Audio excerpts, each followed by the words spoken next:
किसी शहर के रेलवे स्टेशन पर एक भिखारी रहता था। वो वहां आने जाने वाली रेलगाड़ियों में बैठे यात्रियों से भीख मांगकर अपना पेट भरता था। एक दिन जब वह भीख मांग रहा था तो सूट बूट पहने एक लंबा सा व्यक्ति उसे दिखा।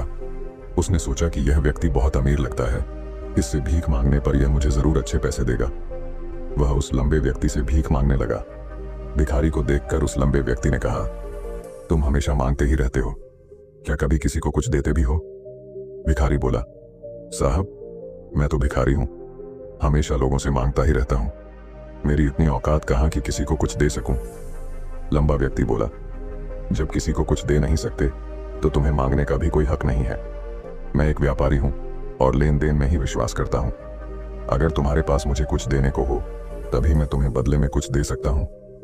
इतना कहने के बाद वह लंबा आदमी ट्रेन में बैठकर चला गया। इधर भिखारी उसकी कही गई बात के बारे में सोचने लगा। उस लंबे व्यक्ति के द्वारा कही गई बात उस भिखारी के दिल में उतर गई। वह सोचने लगा कि शायद मुझे भीख में अधिक पैसा इसीलिए नहीं मिलता क्योंकि मैं उसके बदले में किसी को कुछ दे नहीं पाता हूं। लेकिन मैं तो भिखारी हूं, किसी को कुछ देने लायक भी नहीं हूं।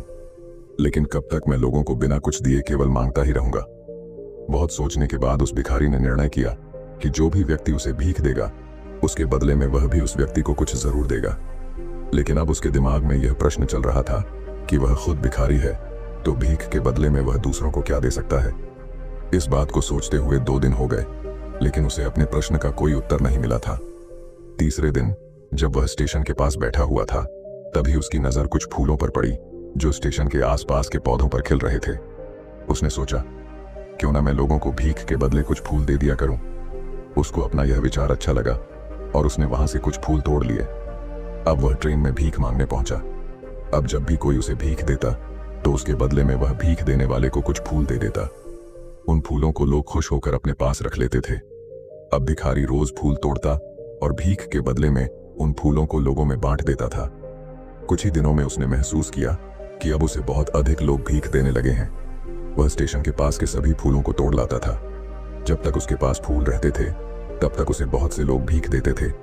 लेकिन जब फूल बांटते बांटते खत्म हो जाते तो उसे भीख भी नहीं मिलती थी। अब रोज ऐसा ही चलता रहा। एक दिन जब वह भीख मांग रहा था तो उसने देखा कि वही लंबा व्यक्ति ट्रेन में बैठा है जिसकी वजह से उसे भीख के बदले फूल देने की प्रेरणा मिली थी। वह तुरंत उस व्यक्ति के पास पहुंच गया और भीख मांगते हुए बोला, आज मेरे पास आपको देने के लिए कुछ फूल हैं, आप मुझे भीख दीजिए तो बदले में मैं आपको कुछ फूल दूंगा। उस लंबे व्यक्ति ने उसे भीख के रूप में कुछ पैसे दे दिए और भिखारी ने कुछ फूल उसे दे दिए। उस लंबे व्यक्ति को यह बात बहुत पसंद आई। वह बोला, वाह क्या बात है, आज तुम भी मेरी तरह एक व्यापारी बन गए हो। इतना कहकर फूल लेकर वह लंबा व्यक्ति अपने स्टेशन पर उतर गया। लेकिन उस लंबे व्यक्ति द्वारा कही गई बात एक बार फिर से उस भिखारी के दिल में उतर गई। वह बार बार उस लंबे व्यक्ति के द्वारा कही गई बात के बारे में सोचने लगा और बहुत खुश होने लगा। उसकी आंखें अब चमकने लगीं। उसे लगने लगा कि अब उसके हाथ सफलता की वह चाबी लग गई है जिसके द्वारा वह अपने जीवन को बदल सकता है। वह तुरंत ट्रेन से नीचे उतरा और उत्साहित होकर बहुत तेज आवाज में ऊपर आसमान की तरफ देखकर बोला, मैं भिखारी नहीं हूं, मैं तो एक व्यापारी हूं, मैं भी अमीर बन सकता हूं। लोगों ने उसे देखा तो सोचा कि शायद यह भिखारी पागल हो गया है और अगले दिन से वह भिखारी उस स्टेशन पर फिर कभी नहीं दिखा। लेकिन 6 महीने बाद इसी स्टेशन पर 2 व्यक्ति सूट बूट पहने हुए यात्रा कर रहे थे। दोनों ने एक दूसरे को देखा तो उनमें से एक ने दूसरे से हाथ मिलाया और कहा, क्या आपने मुझे पहचाना? दूसरा व्यक्ति बोला, नहीं, क्योंकि मेरे हिसाब से हम लोग पहली बार मिल रहे हैं। पहला व्यक्ति बोला, नहीं, आप याद कीजिए, हम पहली बार नहीं बल्कि तीसरी बार मिल रहे हैं। दूसरा व्यक्ति बोला, मुझे याद नहीं, वैसे हम पहले 2 बार कब मिले थे? अब पहला व्यक्ति मुस्कुराया और बोला, हम पहले भी 2 बार इसी ट्रेन में मिले थे। मैं वही भिखारी हूं जिसको आपने पहली मुलाकात में बताया कि मुझे जीवन में क्या करना चाहिए और दूसरी मुलाकात में बताया कि मैं वास्तव में कौन हूं। दूसरा व्यक्ति मुस्कुराया और अचंभित होते हुए बोला, ओह, याद आया, तुम वही भिखारी हो जिसे मैंने एक बार भीख देने से मना कर दिया था और दूसरी बार मैंने तुमसे कुछ फूल खरीदे थे। लेकिन आज तुम ये सूट बूट में कहां जा रहे हो और आजकल क्या कर रहे हो?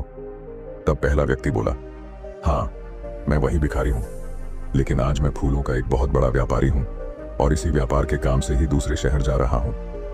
कुछ देर रुकने के बाद वह फिर बोला, आपने मुझे पहली मुलाकात में प्रकृति का वह नियम बताया था जिसके अनुसार हमें तभी कुछ मिलता है जब हम कुछ देते हैं। लेन देन का यह नियम वास्तव में काम करता है। मैंने यह बहुत अच्छी तरह महसूस किया है, लेकिन मैं खुद को हमेशा भिखारी ही समझता रहा। इससे ऊपर उठकर मैंने कभी सोचा ही नहीं। और जब आपसे मेरी दूसरी मुलाकात हुई, तब आपने मुझे बताया कि मैं एक व्यापारी बन चुका हूँ। अब मैं समझ चुका था कि मैं वास्तव में एक भिखारी नहीं बल्कि व्यापारी बन चुका हूँ। मैंने समझ लिया था कि लोग मुझे इतनी भीख क्यों दे रहे हैं, क्योंकि वह मुझे भीख नहीं दे रहे थे, बल्कि उन फूलों का मूल्य चुका रहे थे।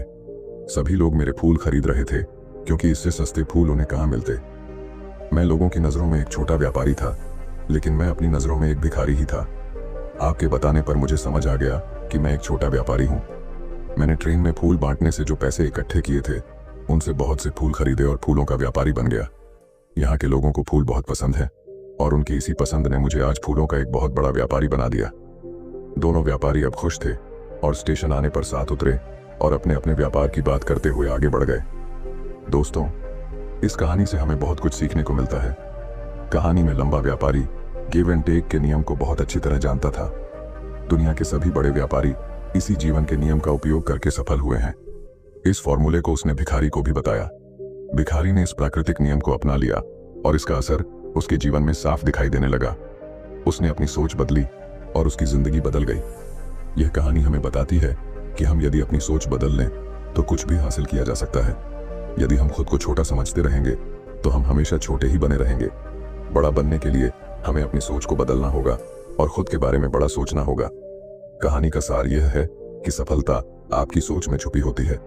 खुद का आत्मसम्मान जगाइए, अपनी सोच को बड़ा बनाइए और देखिए कैसे आप सफलता के शिखर पर पहुंच जाते हैं।